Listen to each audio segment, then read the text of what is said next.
안녕하세요. 전현희 변호사입니다. 지금 대한민국이 메르스로 인해서 혼란에 빠져 있습니다. 오늘 이 자리에서는 메르스 관련 전문가 두 분을 모시고 앞으로 이 메르스와 같은 이런 전염병 질환에 대한민국이 어떻게 대처해야 하고 이번 사태에서 어떤 교훈을 가지고 나아가야 할지 그 부분을 짚어보는 전문가 간담회를 가지고자 합니다. 먼저 전 대한의사협회 회장을 역임하신 노환규 회장님 모셨습니다. 네, 반갑습니다. 안녕하세요. 안녕하세요. 네, 그리고 현재 대한의사협회 의료정책연구소의 최재욱 교수님, 소장님 모셨습니다. 네, 반갑습니다. 안녕하세요. 네, 안녕하세요.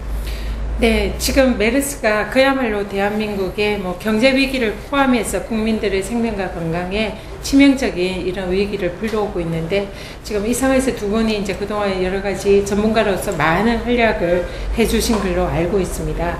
지금 두 분이 생각하시는 현재 메르스의 문제점은 무엇이고 또 이 부분에 관해서 우리가 앞으로 이제 정부나 국가 차원에서 그리고 또 의료계 차원에서 어떻게 대응을 해야 되고 또 이 현재를 반성의 거울을 삼아서 어떻게 우리가 나아가야 하는지 이런 부분에 관해서 좀 전문가적인 그런 의견을 주시면 좋겠습니다.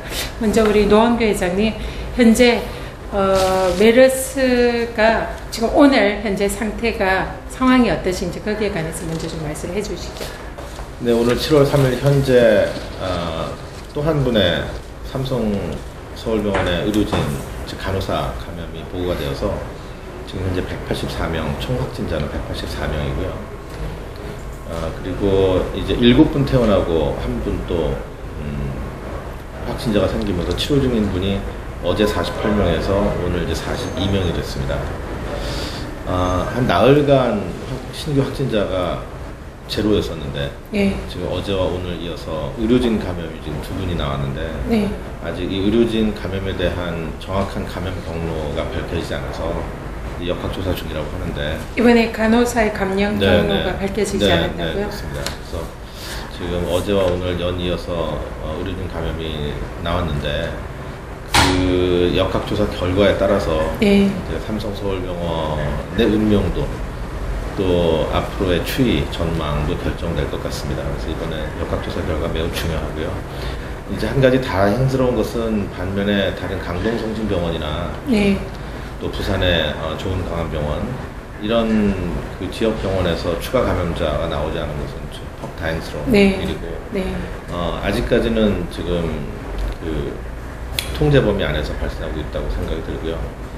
또 한 가지 다행스러운 것은 이제 그동안 감염 경로가 밝혀지지 않은 그 환자분들이 연달아 나오면서 또 가족 간의 가정에서 감염되는 사례도 나왔었고 그래서 지역사회 감염의 우려가 좀 크다. 며칠 전까지 그랬었는데 이제 삼성서울병원에서만 의료진 감염이 나옴으로 인해서 그런 지역사회 감염 우려가 그래도 좀 덜해지지 않았는가. 네. 다행스러운 소식이라고 생각합니다. 네, 지금 그 평택 성모병원이죠. 평택의 병원에 이제 1차 감염 진원지에 이어서 그 다음에 삼성서울병원이 지금 2차 감염 진원지로서 이제 지금 크게 국민들이 걱정을 자아내고 있는데 삼성서울병원의 이런 방역이나 이런 감염 관리에 있어서 좀 어떤 점이 문제였다고 생각하십니까? 아시다시피 이 메르스 환자가 국내에서 최초로 일본 환자 진단된 곳이 삼성서울병원입니다. 그런 면에서 우리나라에서 메르스 환자를 초기에 진단한 그런 역량이라는 부분, 진단과 치료에 대한 역량 부분은 삼성서울병원에서 인정을 사실 받을 부분이 좀 있습니다. 그리고 또 일본 환자로부터 삼성서울병원에서 추가로 환자가 발생하지 않았기 때문에 그 점을 좀 짚고 나가고 두 번째로 이제 정말 이제 우리 사회에서 메르스 사태가 본격적으로 확대되기 시작한 게 이 삼성서울병원이 이제 진원지가 되면서 네. 발생했던 소위 14번 환자, 17번 환자죠. 14번 환자. 14번 환자 부분입니다. 14번 환자가 삼성서울병원에서 이제 확대된 원인이 된 이유는 크게 여러 가지가 있겠으면 두 가지로 분류해 볼 수 있겠습니다. 첫 번째는 부족하지만 그래도 삼성서울병원의 자체를 갖고 있던 병원 감염 관리 시스템이 작동조차 되지 않았던 게 첫 번째 문제점입니다. 네. 그 그거는 잘 알다시피 정보 공개가 되지 않았습니다. 네. 사전에 정보 공개가 되었으면 어찌됐든 부족하지만 그래도 최소한의 조치는 시작이 됐을 텐데 그 부분이 작동되지 않은 것가 첫 번째고요. 그 다음에 정보 공개되고 난 다음에 이후부터는 삼성서울병원의 책임이 사실 상당 부분 크죠. 네. 거기에서 이제 뭐 2m 이내에 1시간 접촉 기준으로 했던 처음에 초기 단계로 관리했던 부분이 관리 기준도 질병을 보면 관리 기준도 좀 잘못된 부분도 있지만 그걸 넘어서 더 선제적으로 병원에서 자체적으로 해야 될 책임이 사실 있는데 그런 부분도 하지 못했고 또 그런 부분이 실패하다 보니까 병원 내에서 계속 2차, 3차 또 병원에서 왔던 분이 또 다른 곳으로 다른 의료기관을 가는 문제가 있었고요. 그 이후에도 지금까지 있는 문제를 좀 정리하자면 격리 범위나 이런 차단 범위가 어느 정도 됐음에도 불구하고 격리 차단에서 그 범위 내에서 또 계속적으로 환자가 생기는 문제는 현재 관리 수준, 즉 격리 수준이나 차단 수준이 완벽하지 못하다. 그런 부분은 현재 우리가 여쭤보기 시작할 수 있을 것 같습니다. 그래서 초기 단계부터 지금까지 복합적인 병원의 삼성병원의 자체 문제점, 또 제도가 갔던 문제점, 또 우리 사회 전체가 의료에 간 역량이 부족했던 문제점이 지금 다 드러나는 그런 현상이 됐던 것 같습니다. 네, 삼성병원 하면 우리 대한민국의 사실상 최고의 병원 중에 한 군데로 손꼽히는 곳인데 그런 곳에서 이번에 이제 이렇게 방역이나 이런 게 뚫렸다는 것을 보면은 대한민국의 의료 그동안에 자랑하던 의료 체계가 상당히 이렇게 좀 부족한 점이 많지 않았나 이런 생각이 좀 듭니다. 회장님 좀 어떠십니까? 지금 삼성의료원이 이제 사실 병원장이 감염 전문가시잖아요. 네.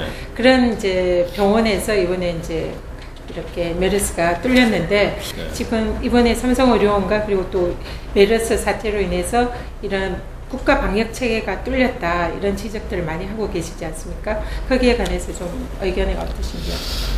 네, 삼성서울병원이 이제 2차 근원지가 된데 방금 최재욱 소장님 말씀하신 대로 여러 원인들이 있는데 그 중에 한 원인 중에 하나가 1번 그 환자로 인한 그 감염을 삼성서울병원에서 자체적으로 잘 막지 않았나. 네. 정부가 1번 환자가 진단된 다음에 삼성서울병원에 어떤 조치를 했는지가 사실은 지금 아직까지 밝혀지지 않았어요. 아마 관여를 안 했을 가능성이 있고, 그래서 1번 환자로 인한 추가 감염을 삼성서울병원에서 잘 막아냄으로써 나중에 14번 환자가 진단이 되었는데 이것도 알리지 않고 내부적으로 잘 할 수 있으리라는 그런 좀 자신감이 있지 않았나라는 생각이 듭니다. 그런데 1번 환자가 삼성의료원에서 그렇죠. 발생했는데 그걸 잘 막았기 네, 1번 때문에 환자로 인한 추가 감염자는 네, 그래서 14번 환자가 잘 막아질 거다 생각을 하고 사실상 네, 아마 정부가 삼성서울병원도 그렇게 생각하고 네. 또 정부도 그렇게 생각하지 않았을까 그런 생각이 드는데 네. 1번 환자로 인한 추가 감염이 없었던 것은 일단 결과를 떠나서 과정도 문제죠. 정부가 네. 반드시 적극적으로 개입을 했었어야 됐고 네. 또 14번 환자 마찬가지고요. 네. 네. 왜냐하면 방역이라고 하는 것이 반드시 강제성을 띄어야 하는 것인데 이것이 뭐 적절한 표현일지 모르겠지만 방역 제대로 하려면 제살 도려내기를 해야 되거든요. 네. 왜냐하면 적지 않은 환자들 격리시켜야 되고 또 의료진 격리시켜야 되고 그러면 그 격리 범위를 좁히고 싶죠. 당사자라면. 네. 병원 경영에도 굉장히 큰 어려움이 발생할 수 있기 때문에 그런데 그것을 스스로 해결하려고 했던 것이 이제 문제이고 네. 그래서 그런 국가가 해야 될 일과 강제력을 담보한 네. 갖고 있는 그런 행정력을 담보한 국가가 해야 될 일과 민간 기관이 해야 하는 일에 대한 그 구분이 좀 잘 안 되어 있지 않았는가 그런 인식의 문제. 그것이 문제이고 그 다음에 저는 삼성서울병원과 관련해서 정말 이해하기 어려운 것 한 가지가 네. 14번 환자가 결국 삼성서울병원에서 많은 감염자를 양산해낸 가장 큰 이유가 정보 공개가 안 돼서 그랬지 않습니까? 병원이 몰라서 네. 삼성서울병원이 14번 환자의 정체를 모른 채로 응급실에 2박 3일 동안 정부가 알려주지 않아서 방치했기 때문에 어쩔 수 없이 많은 환자가 발생했는데 네.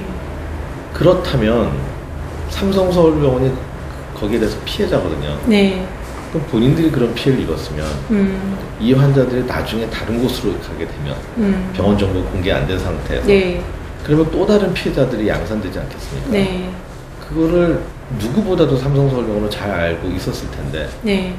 정부가 병원 정보를 공개하지 않는다고 하더라도 지금 삼성서울병원이 그 환자에 대해서 확진 판정을 받은 것이 5월 30일이고 네. 정부가 여론에 떠밀려서 정보 공개한 것이 6월 7일인데 네. 그 사이에 삼성서울병원에 있던 여러 환자들이 또 다른 병원들을 갔거든요. 그리고 이미 그 당시에는 5월 20일 날 첫 진단 받은 다음에 평택 성모병원에서 여러 환자들이 발생하고 있다는 것이 알려졌을 때 네. 그렇다면 삼성서울병원이 다른 병원들의 2차 피해, 네. 이제 그때는 3차 피해가 되는 거죠. 네. 그 3차 피해를 막기 위해서, 3차 감염을 막기 위해서 정부가 병원 정보 공개를 안 하더라도 네.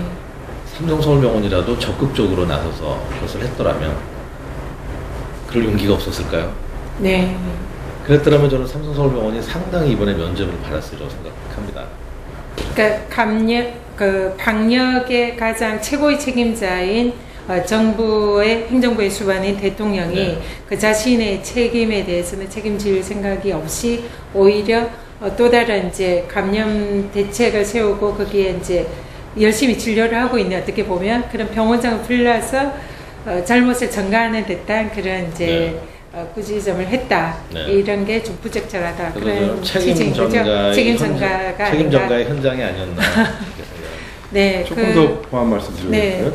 그 책임 전가를 떠나서 그게 네. 그런 점이 방역이 이번에 실패한 또 중요한 원인이 됐습니다. 네. 이 두 가지 조금 드리고 싶은 게요. 이 감염병 관리의 핵심이 결국은 국가, 그다음에 의료기관, 그다음에 국민, 즉 환자. 네, 네, 그렇죠. 소위 지금 많이 아시지만 낙인 효과라는 게 굉장히 네. 중요한 이슈가 됐습니다. 네. 14번 환자도 이 삼성병원에 왔을 때도 그렇고 굿모닝 병원에 갔을 때도 네. 또 본인이 평택 성모병원에서 왔다는 얘기 안 했습니다. 네. 안 한 이유는 네. 딱 한 가지입니다. 그렇죠. 안 하면 제대로 치료 못 받을 거예요. 네. 소위 내가 치료 못 받고 쫓겨날 거야. 얼마나 그때 불안했겠어요. 네. 신문에 막 갑자기 평택 성모병원에 들었다, 막 중환자실에 있다 그러는데 보면 갑자기 증세가 나빠지니까 그런 낙인 효과가 발생하게 된 책임이 정부에 있는 거거든요. 네. 그렇게 낙인 효과가 있을 거를 다 이미 알고 있었고 전문가들이 주의를 줬습니다. 이렇게 하면 안 된다. 근데 그런 낙인 효과를 방조했고, 또 하나 중요한 이 방역의 핵심 주도적으로 참여해야 될 의료기관들한테 네. 또 낙인 효과를 주게 된 게 삼성서울병원부터 시작입니다. 음. 의료기관은 당연히 이런 환자를 봄으로 인해서 생길 수 있는 재산상의 여러 가지 피해를 고려할 수밖에 없습니다. 뭐 다 어떻게 이건 뭐 많겠습니까?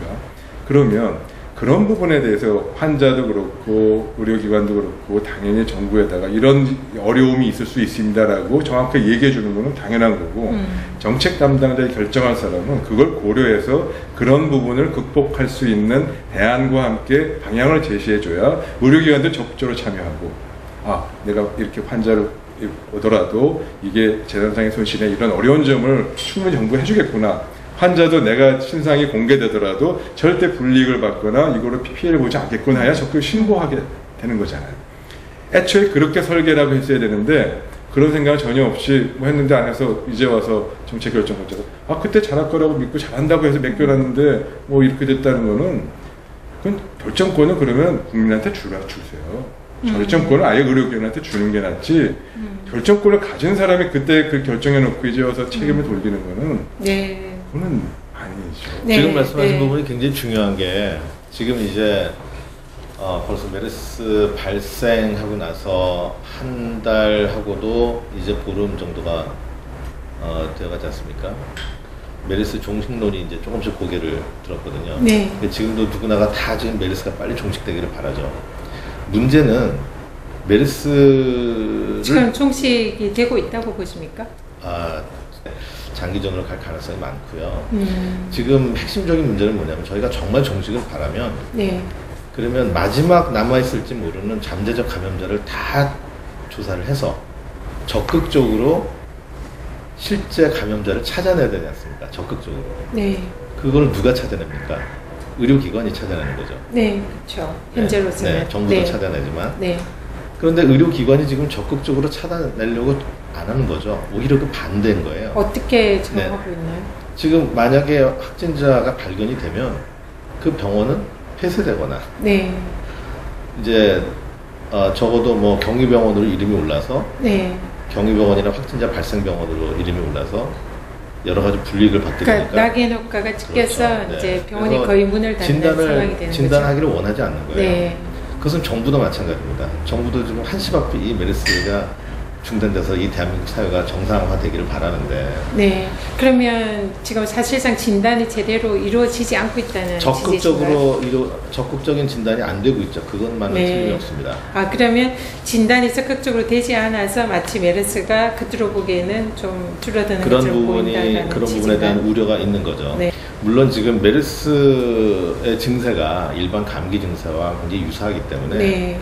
뭐 크게 다르지 않죠. 그러니까 지금 감기 증세를 가진 모든 분들한테 메르스 검사를 할 수는 없습니다. 네. 그럼에도 불구하고 만약에 이분이 메르스의 증세를 갖고 있으면서 특히나 폐렴이 빠른 시간 안에 진행이 되고 있다. 그러면 지금 감염 경로가 밝히지 않은 몇몇 분들도 계시기 때문에 그래서 이런 분들은 강력하게 의심을 해서 조사를 해야 됨에도 불구하고 의사도 권하지 않고 정부도 안 해줍니다. 이런 상황에서 과연 우리가 진짜 환자 발생이 정말 공식적으로 네. 신규 확진자가 없다고 해서 우리가 그것을 정말 믿을 수 있을까 하는 의구심까지 들 정도인 거죠. 그런 지적도 일리가 있을 것 같습니다. 병원들이 또 경영이나 뭐 이런 환자가 줄어들거나 문을 닫게 되는 것을 두려워해서 메르스 환자 의심이 되더라도 확진을 꺼리게 되고 그런 것이 지금 이제 사실상 메르스 환자가 줄어드는 것처럼 보이지만 실제로는 그렇지 않을 우려가 있다라는 이런 취지의 환자를 말씀이시죠. 찾아내면 의료기관이 네. 찾아내면 인센티브가 주어져야죠. 네. 아, 정말- 그걸 막을 수 있는 방법으로는 네, 그걸 정말 이 환자를 찾아내느라고 수고했다, 잘했다. 네. 지금 페널티를 주는 거거든요. 네. 제가 아까 이제 두 분이 하시는 말씀을 들으면서 지금 삼성병원의 경우에는 일본 환자에 대해서 완전히 치료를 했고, 그 다음에 다른 병원에서 온 환자를, 이제 정보를 받지 못해서 그 환자에 대해서 방역을 이제 초기에 하는 그런 기회를 놓쳤다. 네. 이런 취지신 것 같은데요. 그 중요한 핵심이 이제 제가 보기에는 다름 아닌 그 정보 공개 있지 않나 싶습니다.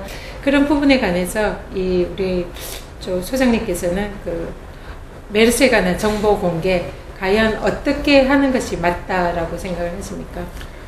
당연히 공개했어야죠. 처음부터. 그래도 그것도 가장 빠르게 그리고 투명하게 네, 했어야 됩니다. 그게 가장 첫 번째 원칙입니다. 네, 그리고 신종 감염병 질환과 같은 잘 모르는 질환을 네. 하는 정책에 있어서 정책 원칙 여러 가지가 있습니다. 뭐 미국이든 WHO든 이런 정책, 즉 위기관리 대응 혹은 위기관리 소통이라고 하는데 네. 그게 가장 첫 번째 원칙이 네. be first, 가장 네. 먼저 네, 그 다음에 투명하게 네. 정보를 공개해야 된다. 네, 그래서 그 첫 번째 원칙을 벌써 거기서 어긋나기 시작했고요. 네, 아까도 제가 말씀드렸다시피 그런 거에 대한 이 개념이 아마 정확치 않았던 것 같아요. 네. 당연히 의료기관 입장에서 정보 공개하면 우리 큰일 납니다. 네. 어떻게 우리가 막아볼게요. 그런 얘기는 이해관계 당사자 입장에 충분히 얘기할 수 있습니다. 네. 환자 입장에서, 국민 입장에서 그거 하면 저 큰일 납니다. 저 완전 직장에서 쫓겨납니다. 네. 이거 어떻게 해야 되나요? 공개 안 하고 어떻게 잘 치료해 주세요. 국민 네. 입장에 그렇게 얘기할 수 있죠. 네, 네, 이런 부분이 있다 하더라도 더 중요한 원칙이 뭐고 더 중요한 전파를 막으려면 뭘 해야 되는지 정하고 그거를 딱 정하는 게 전문가고 그게 정책 결정권자죠. 근데 그런 거에서 그런 기본적인 원칙조차도 이게 더 중요한 원칙이라는 걸 판단하기 못하고 우리 이런 거에 대해서 이렇게 막연하게 이렇게 대응한 거는 아주 결정적인 패착이라고 생각이 됩니다. 극명하지 않습니까? 아까 삼성서울병원의 1번 환자와 이 14번 환자 차이는 뭐냐면요. 1번 환자의 경우는 삼성서울병원이 정보를 안 왔어요. 병원에 환자가 도착하기 전에. 이미 중동지역을 갔다 오신 분인데 가서 발열 증상이 있고 이런 증상이 있는데 확진이 안 된 채로 좀 여러 기관을 다녀서 잘 치료가 안 되는 분이 있습니다. 웬만하면 좀 이상합니다. 혹시 그쪽 지역에서 온 메르스나 뭐 다른 중동에서 질병이 아닐까요? 라는 거를 미리 정보를 갖고 환자를 받았습니다. 그래서 애초부터 관리가 좀 들어가 있던 상황이었고요. 그래서 이제 나름 차단했고 이제 치료를 계속한 건 아니고요. 진단되자마자 20일에 진단되자마자 곧바로 국립중앙의료원으로 가서 격리병상에서 계속 치료받았습니다. 그래서 더 이상 확산도 안 됐는데 14번 환자는 그걸 몰랐던 거거든요. 그게 똑같이 정보가 제공이 됐으면 14번 환자도 아까 그 1번 환자처럼 뭔가 들어오기 전에 벌써 조치를 했을 겁니다. 또 들어와서도 바로 그 자리에서 뭔가 즉각적인 조치를 했을 텐데 그런 부분이 아주 제일 중요한 게 결국 정보 공개입니다. 정보 공개 어떻게 보면 삼성의료원도 피해자라고 볼 수가 있는데요. 그런 정보 공개 책임자는 사실상 정부의 그 이제 최종적인 책임이잖아요. 네. 그 미국의 질병관리센터인 CDC의 대변인이 그런 얘기를 했더라고요.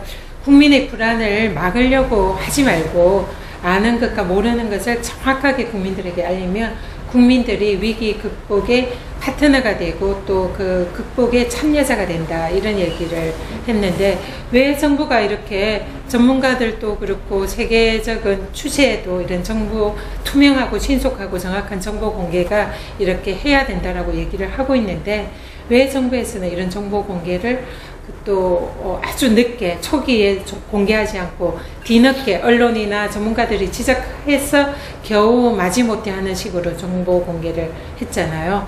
그 이유가 무엇이라고 생각하십니까, 우리 회장님? 저는 두 가지라고 생각을 네. 하는데요.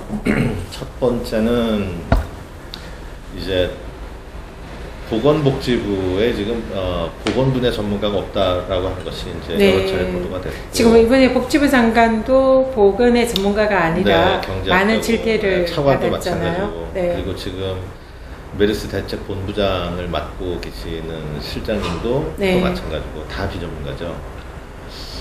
그래서 그런 이제 전문성이 없다는 것과 그리고 그것과 연관되어서 이 리더십이 실종이 되어서 누구도 책임지는 디시전을 결정을 못 내렸다고 생각합니다. 이번에 정보 공개에 대한 것뿐만 아니라 여러 가지 이 단계에서 결정이라는 게 없었어요. 네. 그냥 여론에 밀려서 뒤늦게 뭐 심지어 현황판을 만드는 것도 정보 공개를 한 다음에도 한참 있다가 현황판이 만들어졌거든요. 모든 프로세스 그 과정에서 다 결정이라는 것이 없었기 때문에 이 정보 공개도 늦어지는 것이라고 생각을 하고요. 누구도 책임 있는 결정을 못 내는 거죠. 그래서 이런 그 전문가 집단의 잘못된 조언도 그 정보 공개를 늦추는 데 큰 역할을 하지 않았나 그렇게 생각합니다. 네. 그 정보 공개가 좀 더 빨리 이루어졌다면은 지금 오늘날 이런 메르스 사태가 이만큼 확산되지는 않았을 거다 그런 아쉬움이 남는데요. 우리 소장님은 이번에 정보 공개에 대해서 어떤 점이 문제였다고 생각하십니까? 오늘 조금 제가 좀 세부적으로 좀 말씀드리면요. 네. 이렇습니다. 이 바른 정보 공개, 네. 또 격리 굉장히 쉬운데 네. 기본적으로 이 부분은 우리 변호사님이시게 잘 네. 아시겠지만 개인이나 혹은 이 법인과 같은 이런 단체의 거주 제한의 자유를 네. 박탈하는 겁니다. 네. 자가 격리 예. 부분이죠. 그러니까 특정한 지역의 거주 제한의 자유를 박탈해서 국민의 권리를 침해하는 거고요. 동시에 재산상의 손실, 사유재산의 손실을 동결해서 처분도 못하고 이거에 대한 걸 징발하는 거거든요. 그래서 이런 두 가지의 굉장히 큰, 즉 국민이 아주 기본적으로 갖고야 될 기본권을 제한하는 부분이라서 통상적으로 이건 경찰도 함부로 못하는 거 아닙니까? 영장 없으면 못하는 네. 겁니다. 그런데 이런 상황에서는 그런 조치를 발동해야 되고 그런 권한이 주어졌는데 그런 권한을 행사할 수 있는 우리 경험이 없고요. 그리고 그렇게 할 수 있는 조치가 내부적으로 사실 역학조사관이 원래 그 모든 권한을 갖게 되어 있습니다. 역학조사관이 그에 걸맞는 직함과 직위와 그런 권한을 행사했을 때 충분히 국가에서 나중에 서포트를 해주는 보호를 해주는 시스템이 전반적으로 없고 또 그렇게 해본 적도 사실 경험도 없고 또 잘 아시다시피 역학조사관이 그걸 할 수 있을 정도로 정보 공개해야 됩니다 라고 딱 할 정도로 그런 역량도 없지만 다 아시다시피 공보위 우리 선생님들이 네, 가서 사실상 이런 전문가라기보다도 예, 공보위들이 주로 그 역할을 했다는 거죠. 좀 어렵죠. 네. 그런 문제점이 있고요. 또 그거를 법적으로 그렇게 제도적으로 권한과 행사를 국민의 권리를 제한하는 행사를 정보 공개든 다 그거거든요. 네. 할 수 있을래 법적으로 보안은 딱 부러지게 하려면 이게 국가재난법에 의해서도 그 위기 수준으로 올라가야 돼요. 올라가면 그게 하도록 돼 있어요.